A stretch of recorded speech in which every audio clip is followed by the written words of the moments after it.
So എല്ലാവർക്കും ഡുബ്രോസിൻ്റെ മറ്റു പുതിയൊരു സ്വതം സമയം വരെ നമ്മൾ ഇന്ന് റിയാക്ട് ചെയ്യണം ഫ്ലാസ്ക് എന്ന് പറഞ്ഞൊരു മലയാളം മൂവിൻ്റെ ഒഫീഷ്യൽ ട്രെയിലറാണ്. സോ ഈ സിനിമയിൽ നായകനാകുന്നത് നമ്മുടെ സ്വന്തം Shaiju കുറുപ്പാണ്.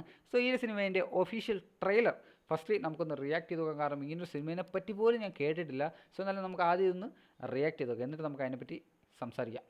Okay, start. First Venkatesh Balaji സാറിന്റെ പി എസ് ആയിട്ടാണ് എന്റെ പോസ്റ്റിംഗ്. ഫ്ലാസ്ക് ആയിട്ടാണോ? ഇവിടെ പി എസ് ആയിട്ട് കിട്ടാൻ വേണ്ടിട്ട് എന്തൊരു ഇടിയാണെന്ന് എനിക്കറിയാലോ. അപ്പൊ ഈ PSO എന്ന് പറഞ്ഞാൽ ശരിക്കും എന്താ ചെയ്യണ്ടേ? ഫുൾ ടൈം ജഡ്ജിയുടെ കൂടെ നിൽക്കണം. ഓ മറ്റേ ഇവിടെ ടൈപ്പ് ചെയ്യണമല്ലേ? ഈ ബാലാജി ജയ് മഹേന്ദ്രൻ. പ്രത്യേക സ്വഭാവക്കാരനല്ലേ? ജയ് മഹേന്ദ്രൻ കീടം കോക്കോ. കോക്കോ ഒരു എനിക്ക് ഇഷ്ടപ്പെട്ടൊരു മൂവിയാണ്. ജയ് മഹേന്ദ്രൻ അതേത് പടമാണ്? പിന്നെ ഇടയ്ക്ക് വെച്ച് ഉദാരപൂർവം അങ്ങനെ എന്തോ ഒരു പടം ഇറങ്ങിയായിരുന്നല്ലോ, കെ ജയൻ, അങ്ങനെ എന്തോ സിനിമ ഇറങ്ങിയായിരുന്നു. അതെനിക്ക് ഇഷ്ടപ്പെട്ടൊരു മൂവി കേട്ടോ. ഈ ബാലാജി സാർ ഒരു പ്രത്യേക സ്വഭാവക്കാരനല്ലേ?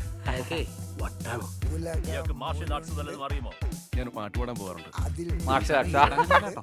മൂപ്പരിത്തിരി കടമ്പിടുത്തത്തിന്റെ കള്ളുടിക്കുന്ന ആൾക്കാരെക്കാളും അയാൾക്ക് വെറുപ്പാണ് പാട്ടുപാടുന്ന ആൾക്കാർ. അവിടുത്തെ വേസ്റ്റുകളാണല്ലോ നമുക്കെല്ലാം കിട്ടുന്നത്. ഭർത്താവ് പേടിത്തൊണ്ടനാണെന്ന് ഇങ്ങനെ പരസ്യമായിട്ട് പറയല്ലേ മോനെ. സാറിന് ശനി ദോഷം ഉണ്ടെന്നാണോ? അതൊക്കെ എനിക്ക് ശരിയായി. പേടിയുടെ കാര്യം പോലീസുകാരെന്ന് പറയാൻ നമുക്ക് നമ്മളെ മറ്റേ പണ്ടത്തെ സുരാജിനെയാണ് ഓർമ്മ വന്നത്. ഇടിവെട്ട് സുഗുണൻ. നിങ്ങൾ മൂടിയ കുഴിമാടങ്ങളിൽ നിന്ന് ഇനിയും പോർവിളികൾ വരും. വിപ്ലവം ജയിക്കട്ടെ. മാവോയിസ്റ്റിനെ എഴുതി കാണിച്ച ആ പാവ അപ്പം ബോധം കെട്ട് വീഴും. ഞങ്ങളെ പോലുള്ള രാജ്യദ്രോഹികളെ ഉണ്ടാക്കിയാലല്ലേ സാറേ നിങ്ങളുടെ നിയമത്തിന് തന്നെ പ്രസക്തിയുള്ളൂ ഇവിടെ. ഓ ആദ്യത്തെ dialogue. Let's stop this bloodshed.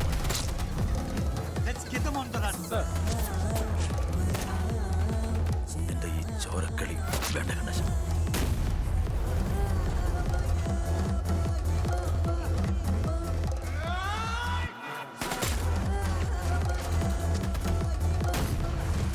Oh You have no idea Flash. what's coming your way. സാറിന്റെ റിവ്യൂ ഞാൻ ചോദിച്ചോ? എനിക്ക് സൗകര്യമുള്ള ഞാൻ ചെയ്യും. സാറിൻ്റെ റിവ്യൂ ഞാൻ ചോദിച്ചോ? Theatre from July 18. ഓ ഒരു നൈസ് കോമഡി എൻ്റർടൈനർ ആണെന്ന് തോന്നുന്നു കേട്ടോ. നല്ലൊരു കോമഡി എൻ്റർടൈനർ നമുക്ക് പ്രതീക്ഷിക്കാൻ തോന്നുന്നു. എനിക്ക് മറ്റേ അയ്യോ പുള്ളിക്കാരൻ്റെ പേരെന്താ, അയ്യോ മറന്നുപോയേ, സിദ്ധാർത്ഥ് ഭരതൻ. സോ എന്നാൽ നമ്മളെ കൺവിൻസിങ് സ്റ്റാറൊക്കെ പടത്തിലുണ്ട്. സോ എന്തായാലും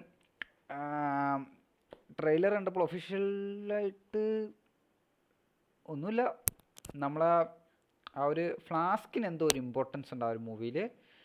ട്രെയിലർ തുടങ്ങിയ തൊട്ട് പുള്ളിക്കാരൻ്റെ കയ്യിൽ ആ ഫ്ലാസ്ക് ഉണ്ട്. സോ അതിനെന്തോ ഒരു ഇമ്പോർട്ടൻസ് ഉണ്ട്. സോ ക്ലൈമാക്സിൽ എന്തെങ്കിലും ഒരു നമ്മൾ മറ്റേ ഒരു പടം ഉണ്ടായിരുന്നല്ലോ, എന്തായിരുന്നു സിനിമയുടെ പേര്, ഇവർ മറ്റേ ഇവനെ തട്ടിക്കൊണ്ടൊക്കെ പോണത് നമ്മളെ മാത്യു തോമസും പിന്നെ മറ്റേ നമ്മളെ പ്രേമലുവിൻ്റെ നെസ്ലിൻ്റെ കൂടെ നടക്കുന്ന ഒരു പുള്ളിയൊക്കെ ഉള്ളൊരു സിനിമ. അതിൻ്റെ പേരെന്തായിരുന്നു, എന്തൊരു മൂവി. സോ ആ ഒരു സിനിമേൻ്റെ ഒരു എന്താ പറയുക അവസാനം മറ്റേ ആ ഒരു തേനീച്ച കുത്തണ ആ ഒരു രീതിയിലുള്ള ആ ഒരു ഇത് അതിൻ്റെ പോസ്റ്ററിൽ അല്ലെങ്കിൽ ആ ടൈറ്റിൽ കാർഡിൽ തന്നെ ഉണ്ടായിരുന്നു. പക്ഷേ അതുപോലൊരു സംഭവമാണ് നമ്മളെ ഫ്ലാസ്ക് എന്ന് പറഞ്ഞ ഇതിനകത്തുള്ളത്. എന്താണെന്ന് അറിഞ്ഞൂടെ, എന്തെങ്കിലും ക്ലൈമാക്സിൽ എന്തെങ്കിലും ഒരു സംഭവം കാണും. സോ എന്തായാലും ട്രെയിലർ എനിക്ക് ഇഷ്ടപ്പെട്ടു. ഒരു കോമഡി ഫൺ എൻ്റർടൈനർ ആണെന്ന് തോന്നുന്നു. സോ എന്തായാലും ഈ ട്രെയിലറിനെ പറ്റിയുള്ള അഭിപ്രായങ്ങൾ നിങ്ങൾ തീർച്ചയായിട്ടും കമൻറ്റ് ചെയ്യാൻ എനിക്ക് ഇഷ്ടപ്പെട്ടു. സോ വീഡിയോ ഇഷ്ടപ്പെട്ട ലൈക്ക് ചെയ്യുക, നിങ്ങളുടെ ഫ്രണ്ട്സുകളൊക്കെ ഷെയർ ചെയ്ത് തരിക. അപ്പോൾ ശരി, മറ്റൊരു വീഡിയോയിൽ കാണുന്നവരെ ബൈ.